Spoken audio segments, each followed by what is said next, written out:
हम कितना पुण्य कर रहे हैं और हम कितना पाप कर रहे हैं। जितने भी संसार के लोग हैं ना, ये अपने पुण्य को तो गिनते हैं कि मैंने गौ माता को रोटी दी, गाय को रोटी दी, मैंने पुण्य किया। बोलो सही बात है कि गलत है? मैंने भूखे को भोजन कराया, मैंने पुण्य किया। दुनिया के लोग अपने अपने पुण्य को गिनने में लगे हुए हैं कि हमने गौ माता को रोटी दी, पुण्य कमा लिया। हमने कथा सुन ली, पुण्य कमा लिया। हमने शंकर जी के मंदिर में जाकर एक लोटा जल समर्पित कर दिया, पुण्य कमा लिया। ये जितना संसार का मनुष्य है, संसार में रहने वाला प्रत्येक मनुष्य अपने पुण्य को देखता कि हमने ये पुण्य कमाया। परशु महापुराण की कथा कहती है, कभी कभी पुण्य के साथ में पाप का भी एक प्रारंभ हो जाता है। कभी कभी पुण्य के साथ में हम पाप भी कर बैठते। सबसे पहली रोटी किसकी बनती है? जम के बोलो जरा। सबको मालूम है, जितने यहाँ बैठे हो परतवाड़ा में, और जितने आस्था चैनल पर सुन रहे हैं, जितने फेसबुक यूट्यूब पर सुन रहे हैं, जितने मोबाइल पर सुन रहे हैं, वो भी जानते हैं कि सबसे पहली रोटी गौ माता की बनती है।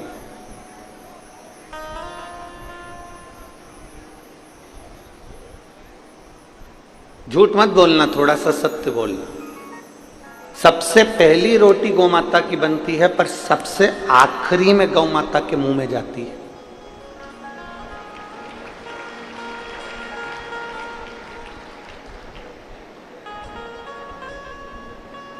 कोई कोई ऐसा होगा जिसके घर में पहली रोटी बनी और गाय के मुख में पहले ही चली गई, पर हम तो नहीं कह सकते।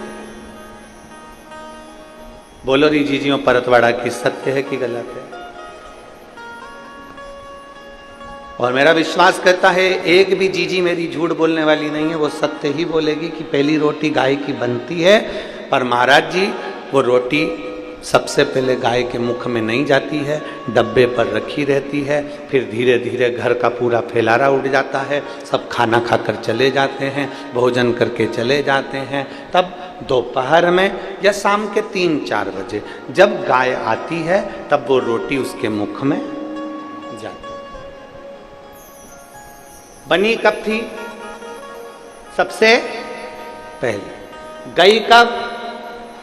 सबसे आखिरी। अब वो रोटी में चींटी हो गई, पानी पड़ गया, थोड़ी कड़ली ठठ हो गई, थोड़ी सूख गई, उस पे जो सब्जी या शक्कर या गुड़ रखा था वो भी चींटियों ने घेर लिया। आखिरी में वो गौ माता के मुख में गई। अब पहली रोटी ही अगर बनी थी और वो गाय माता के मुख में चली जाती तो पुण्य 4 गुना मिलता कि नहीं मिलता? बोलो, जम के बोलो जरा। मिलता ना। पर वो गौ माता के मुख में आखिरी में गई है। जैसे रोटी पहली बनी और आखिरी में गाय के मुख में गई, उसी तरह हमारा जीवन है। हम जब ताजी रोटी रहते हैं, छोटा बच्चा रहता है, तो कहते हैं अभी इसकी कोई पढ़ने की उम्र है, अभी कोई इसकी भगवान के भजन करने की उम्र है, अभी कोई इसकी कथा सुनने की उम्र है। हमने वो रोटी को धीरे धीरे सेक कर रख तो दिया, पर वो रोटी धीरे धीरे बढ़ते बढ़ते बढ़ते बढ़ते जब बुढ़ापा आता है, तब लोग कहते हैं कि मैंने बचपन तो गवा दिया, जवानी गवा दी, अधेड़ी गवा दी, पर जो आखिरी बुढ़ापा, तब लोगों के समझ में आता है कि अब मैं बुढ़ापे में भगवान का भजन करूंगी। तो भगवान भी कहता है जब रोटी ताजी थी तब मुझे दी नहीं, और आखिरी में जब ये रोटी पूरी सड़ गई तब तू ला जाकर मुझे दे रही है। तो वो किस काम? उस रोटी का मतलब क्या? और बचपन खेल में होया, जवानी नींद भर सोया, और बुढ़ापा देख कर रोया, सिराने मौत हंसती है। बचपन खेल में खोया, जवानी नींद भर सोया, बुढ़ापा देख कर रोया, सिराने मोट हंसती है। अंत समय में जब बुढ़ापा आया तो मृत्यु भी तुम्हारे ऊपर हंस रही है कि बचपन गवा दिया, जवानी गवा दी, अधेड़ी गवा दी। रोटी ताजी थी, भगवान को नहीं दी। रोटी ताजी थी, परमात्मा को नहीं दी। शरीर अच्छा था, जब भगवान को नहीं दिया। और जब रोटी पूरी गल गई, शरीर पूरा बेकार हो गया, आंख से दिखाई नहीं दे, कान से सुनाई दे नहीं दे, मुंडा में सारा सोफा सेट निकल गया।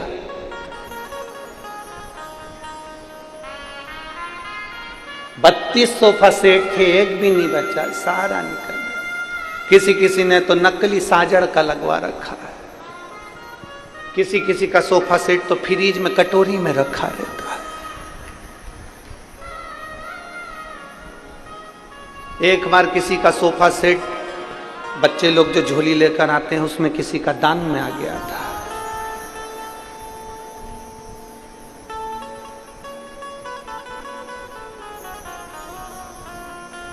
जब घर जाकर वो खोला गया पोट, एक डब्बी, तब उसमें जो सोफा सेट निकला तो राघव बोले, कहने लगे पापा देखो तो सही, पहली बार किसी ने कुछ नया गिफ्ट दिया है। जो खोल के देखा तो उसमें पूरी बत्ती सी थी, पूरे दान। और बड़े बड़े विषय,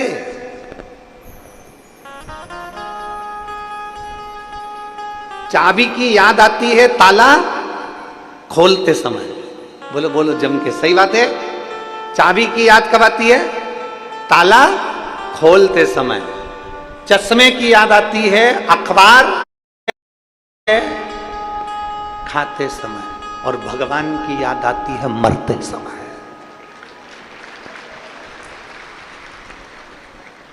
अंत समय में याद किया जाता है परमात्मा को, अंत समय में। तो भी मेरा परमात्मा तुम्हें निभा लेता, तो भी कहता कोई बात नहीं। अंत समय प्रभु आना पड़े, और वचन दिया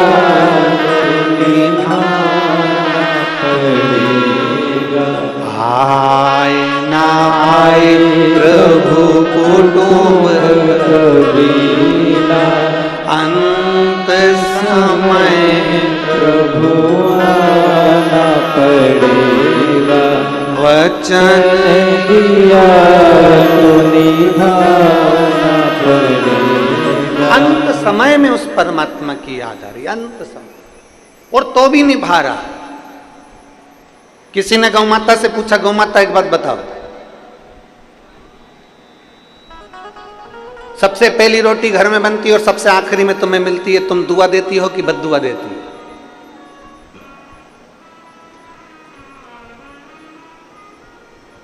सब चाय पी लें, बहुएं सब चौके में बैठ के, रसोई घर में बैठ के चाय पी ले, और आखिरी में सास की याद आई और फिर चाय देखी आई। बोलो जरा जम के। सास खाए बिना रह जाए पर बोले बिना नहीं रह सकती। आखिरी में तो सास कही देती है, तुम ही ढसक लो।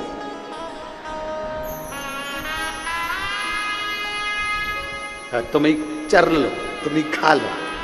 अब याद आई मेरी याद आप कर रही हो। जब तुमने सबने चाय पी ली तब याद आई, तो तुरंत गर्म करके लाके मेरे को दे दे। सास अपशब्द कह सकती है, किसी को बहुत लेट अगर भोजन दिया जाए, सब खा ले उसके बाद दिया जाए, तो वो भी अपशब्द कह सकता है। पर गौ माता कहती है कि मुझे पहले बनी हुई रोटी आखिरी में भी मिलती है ना, तो भी गौ माता कहती है, तो भी मैं, जो मुझे रोटी देता है, जो बनाता है, जिसकी कमाई से अन्न आया हुआ होता है, और जिसने जमीन में अन्न को बोया हुआ होता है, और जिस पसीने की कमाई से ये धन आया हुआ होता है, मैं पूरे परिवार को तार देती हूँ, पार लगा देती हूँ। वो गौ माता का,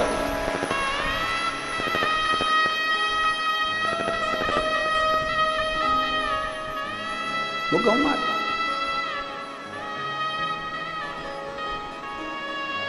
भले तुम बाद में दिए तो भी उसने कल्याण कर दिया।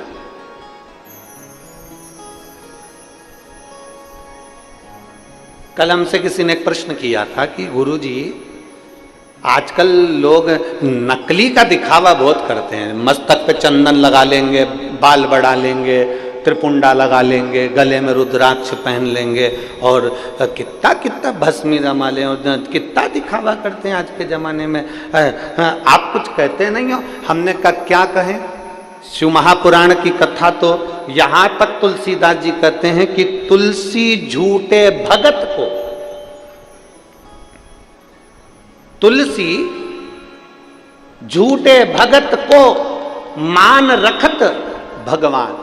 तुलसीदास जी का चरित्र कहता है कि भले वो झूठा भगत हो, भले उसने झूठ का स्वांग रच रखा हो, भले वो लोग को दिखाने के लिए भगत जी बन गया हो, भले दुनिया के लोगों को दिखाने के लिए उसने चंदन लगा लिया हो, भले दुनिया के लोगों को दिखाने के लिए उसने माला पहन ली हो, भले दुनिया के लोगों को दिखाने के लिए वो झूठा भगत बन गया हो, इसके बाद भी मेरे शंकर भगवान भले झूठा भगत है पर मेरा शंकर उसका कल्याण कर ही देता है।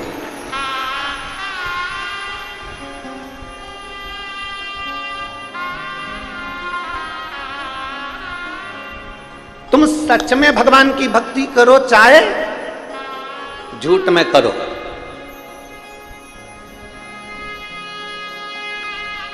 एक व्यक्ति था, वो रोज मंदिर में जाता और गीता जी का पूरा पाठ करके भगवान को सुना देता। पूरे अध्याय 18 के तो भगवान को सुना, गीता जी का पाठ कर, पूरे के पूरे पाठ।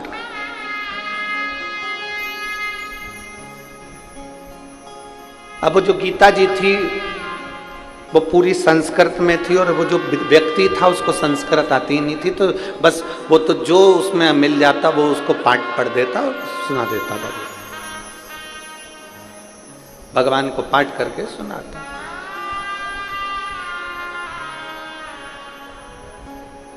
18 साल हो गए उसको गीता जी का पाठ करते करते मंदिर के अंदर, परंतु उसकी जो संस्कृत में जो मंत्र बोलता था वो सब टूटे फूटे जो उससे बन जाता वैसे। 18 साल के हो गए पाठ करते करते, एक दिन मेरे भगवान उसके सामने प्रकट हुए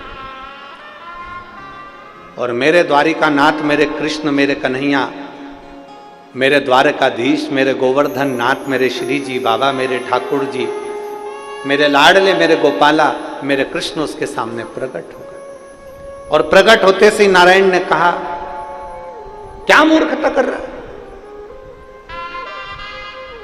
रोज सुबह से उठकर आ जाता है, गीता जी का पाठ करने बैठ जाता है और पाठ का एक भी श्लोक तो अच्छा नहीं बोलता, सब टूटा फूटा बोलता है,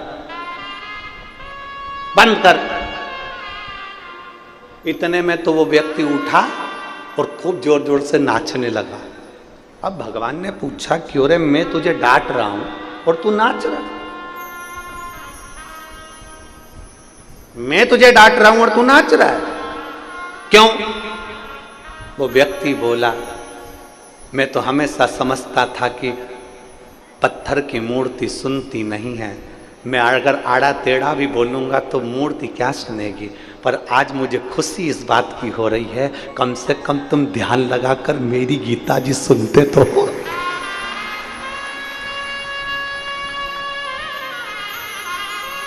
तुम ध्यान लगाकर मेरी गीता जी सुनते तो हो कि मैंने गलती क्या करी है, तुम ध्यान लगाकर सुन तो रहे हो कि मैंने क्या बोला। भगवान कृष्ण ने उस व्यक्ति को उठाया और अपने हृदय से लगा लिया।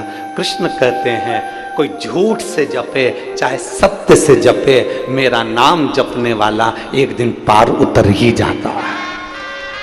मरा मरा कहे सो राम निकल गया, तो पार उतर गया। आप भले किसी भी भाव से जपो, पर जपो। आप किसी भी भाव से मंदिर जाओ, पर जाओ। हमसे लोग कहते हैं, तुमने दुनिया के लोगों को लालची बना दिया। जो भी मंदिर जाता है कुछ ना कुछ मांगने के लिए जाता है। हम कहते हैं कैसे भी जाए, यहाँ शास्त्र कह रहा है, तुलसी झूठे भगत को मान राखत भगवान। कैसे भी जाओ तुम भगवान के मंदिर तो जाओ, तुम एक लोटा लेकर जल भरकर भगवान के दरवाजे तो पहुंचो। तुम्हारी देने की आदत तो डालो कि घर से भरा हुआ लोटा लेकर रोज मंदिर में जाते हो और भगवान को देते हो। 3 दान बड़े होते हैं, कन्यादान, गौदान, जलदान। जल का दान इसलिए आप लोगों से हम हर कथा में कहते हैं कि अपने घर से आना तो पानी की कितनी बोतल लाना, 2। साथ में क्या लाना, छाता। साथ में क्या लाना, बिछाने का और ओढ़ने का। मान लो टेंट में जगह नहीं मिले तो अपनी चादर बांधी बैठ गए, छाता लगाया बैठ गए। पानी की 2 बोतल लाने का इसलिए कहते हैं कि 1 बोतल का जल तो तुम पी लो और दूसरी बोतल तुम्हारी अड़ोसन पड़ोसन पीछे वाली धड़ोसन।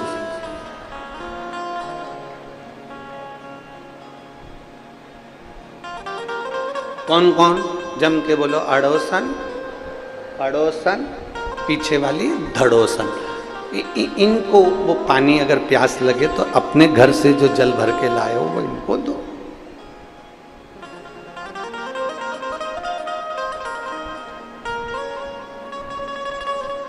एक जनी ने पूछा, गुरुजी तुम पीछे वाली को धड़ोसन क्यों कहते हैं? हमने कहा कुछ भी गलती करेगी ना धम्म सेक देगी, इसलिए उसका नाम धड़ोसन। अब तुम जितने यहां बैठे और जितने आस्था चैनल पर कथा सुन रहे हैं, जितने फेसबुक यूट्यूब पर कथा सुन रहे हैं, रोज प्रतिदिन आपके घर से जल का दान होता है। आपके घर से जल का दान होता है प्रतिदिन। आपने देना सीख लिया।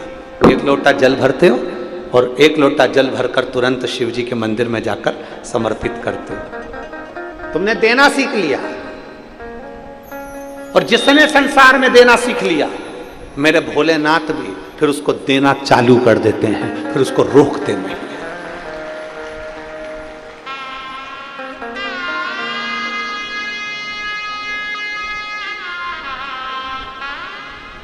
उल्टा जपो, सुल्टा जपो, अच्छा जपो, बेकार जपो, श्लोक आए तो जपो, ना आए तो जपो, भगवान का नाम कैसे भी जपो, मेरा भगवान पार जरूर करता।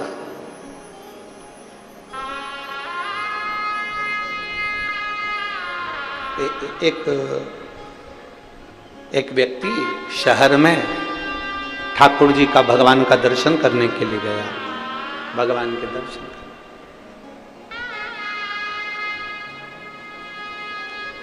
और भगवान का दर्शन करने के लिए जैसे ही भगवान के मंदिर में पहुंचा, वहां के पंडित जी बहुत अच्छी स्तुति गा रहे थे। वहां के पंडित जी बहुत सुंदर स्तुति गा रहे थे, बहुत सुंदर। पंडित जी बोल रहे थे, विश्वनाथ के श्री चरणों में नयन मेरे अटके। आप भी बोलो एक बार प्रेम से, विश्वनाथ के श्री चरणों में नयन मेरे अटके। फिर से बोलो एक बार, विश्वनाथ के श्री चरणों में नयन मेरे।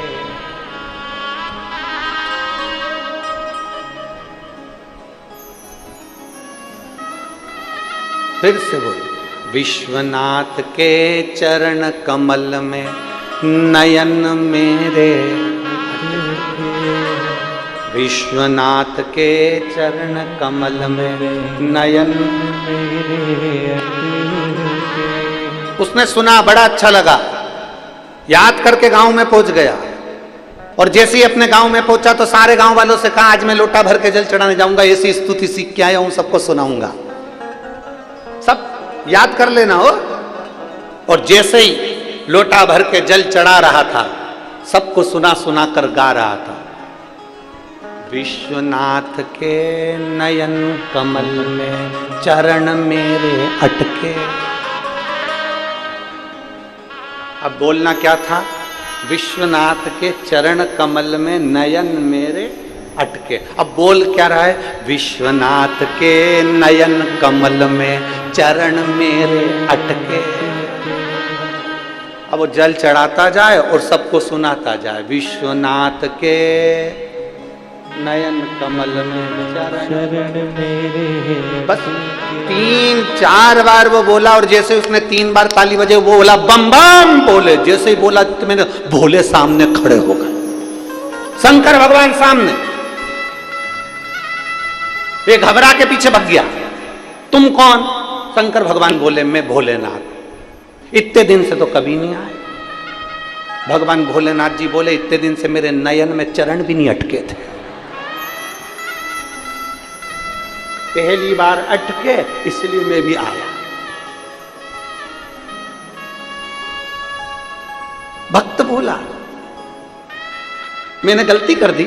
शंकर भगवान बोले पूरी गलती, तुझे बोलना था चरण कमल में नयन अटके, तू बोल रहा नयन कमल में चरण अटके। अब मेरे नयन छोटे तेरे चरण मोटे, अटकेंगे नहीं तो क्या होगा? प्रभु गलती हो गई, क्षमा कर दो। भगवान भोलेनाथ जी ने कहा कर दिया, पर मेरा दर्शन हुआ है, मांग ले तुझे क्या चाहिए। भक्त कहता है जो मांगूंगा दे दोगे?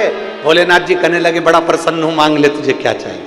भक्त कहता है जो भी तुम्हारी उल्टी सुल्टी स्तुति करे उसको भी दर्शन दे देना बस, और कुछ भी नहीं चाहिए। अब मांगू तो मांगू क्या?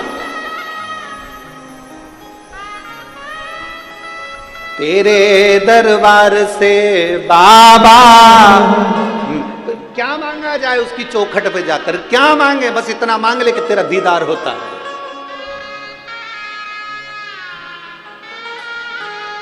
केवल तेरा दर्शन होता है, केवल तेरा।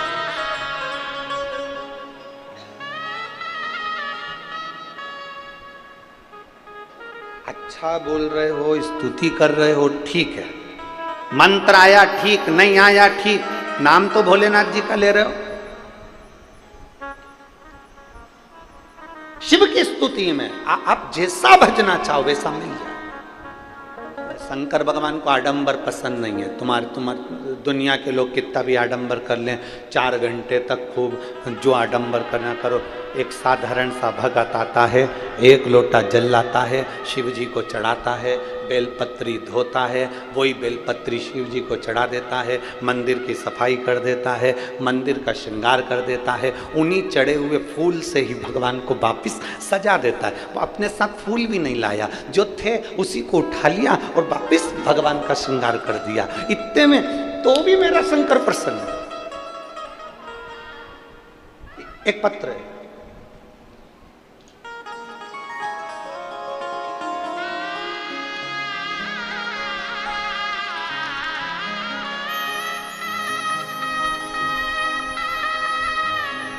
पायल प्रशांत डहाके रहवासी आकोला के हैं। कहीं बैठे हो तो हाथ हिला सकते हो।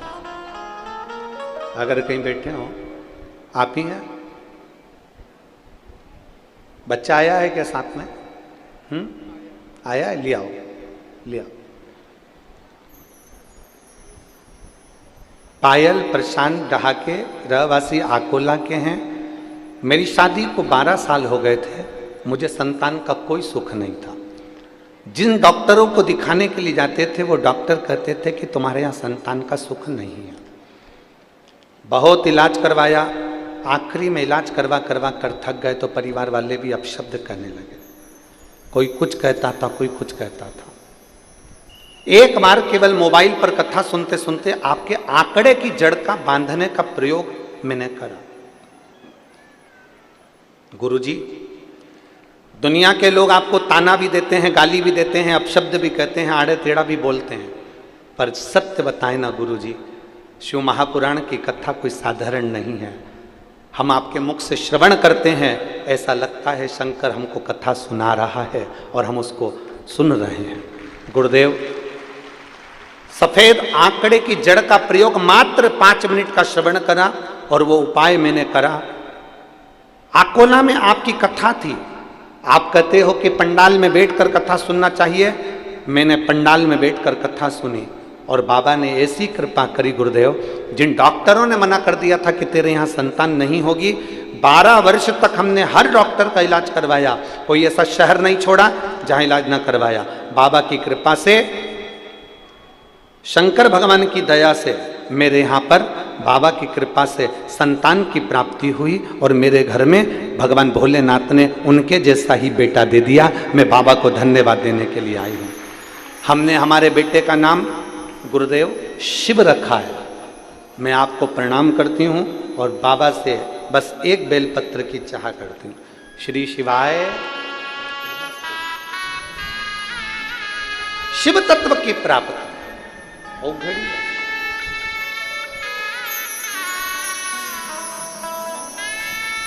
इसने एक बात बहुत अच्छी लिखी दीदी ने, ये दीदी ने जो लिखा है,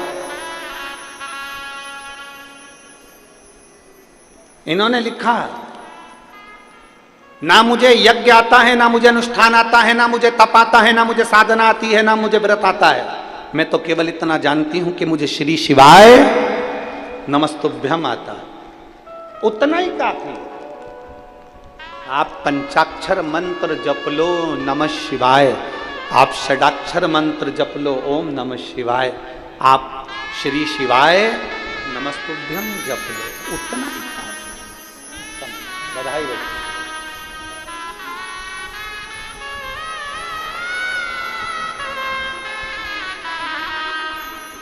बाबा की शंभो।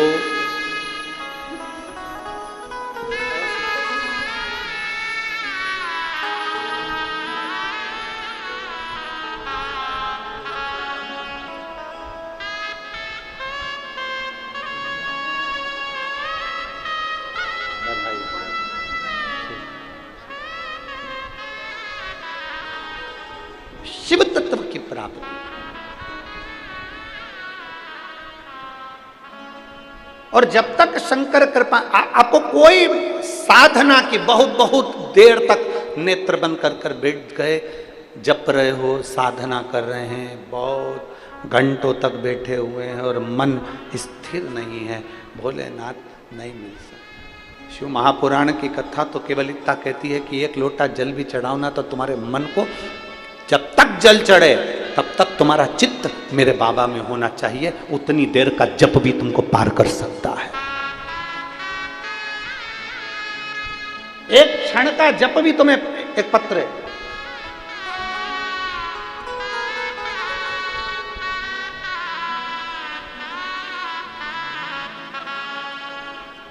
मेरा नाम संगीता आकुलकर है। कहीं बैठी हो संगीता जी आकुलकर? मेरा नाम संगीता आकोलकर है। मैं जिला अमरावती, तहसील चांदूर बाजार में करनाहा की रहने वाली हूँ। चांदूर बाजार करनाहा की रहने वाली हूँ। कहीं बैठी हो? हाथ हिलाओ एक बार, आ जाओ, एक बेलपत्र ले जाना, आ जाओ। पति आए हैं क्या साथ में? पति आए हैं साथ में? हिलाओ हाथ।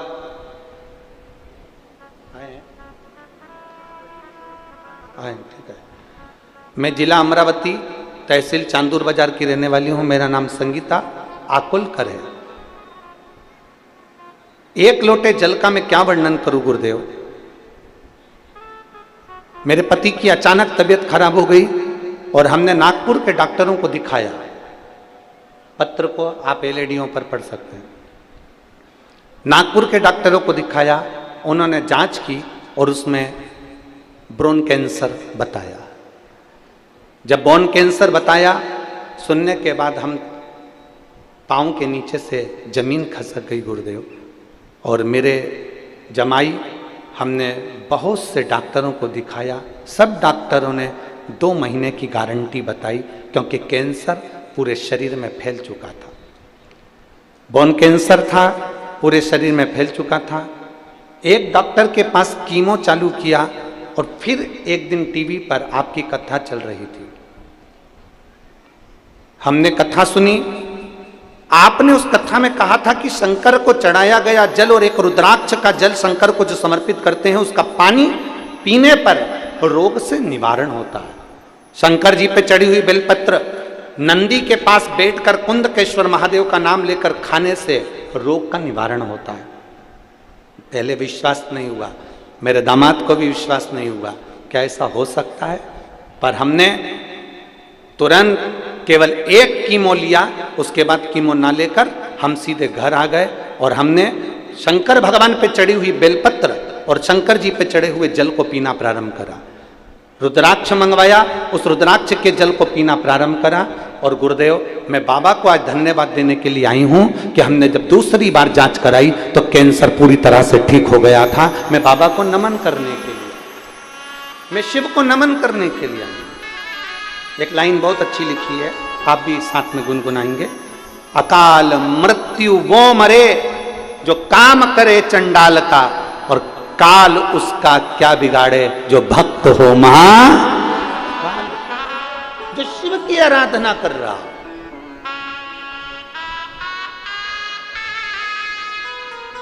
जो शंकर की भक्ति में अलमस्त होकर डूबा हुआ,